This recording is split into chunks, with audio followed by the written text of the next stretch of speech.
गावावरून येताना सासऱ्यांनी भरपूर असा पावटा आणला होता. सो म्हणलं आता मस्त अशी कुकरमध्ये पावट्याची आमटी करूयात. तर सगळ्यात आधी पावटा सोलून छान असा कुकरमध्ये परतून घेतला. त्याच कुकरमध्ये तेल गरम करून जिरे मोहरीची खमंग अशी फोडणी दिली. एक बारीक चिरलेला कांदा छान असा परतून घेतला. कांदा छान खरपूस परतून झाल्यानंतर त्यामध्ये एक बारीक किसलेलं टोमॅटो परतून घेतलं.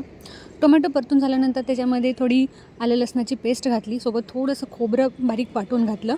त्यानंतर हळद, लाल तिखट, कांदा लसूण मसाला, किचन किंग मसाला, थोडी कसुरी मेथी, हिंग, मॅगी मॅजिक मसाला हे सगळं घालून छान असं परतून घेतलं. थोडंसं कूट घातलं आणि त्यानंतर चवीपुरतं मीठ घालून घेतलं.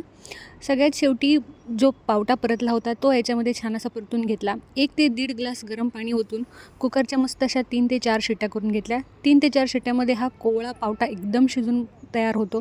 अशा पद्धतीने ही मस्त अशी पावट्याची आमटी रेडी झालेली आहे. चला तर आता मग खायला या आणि जाता जाता पटकन सबस्क्राईब करून जा.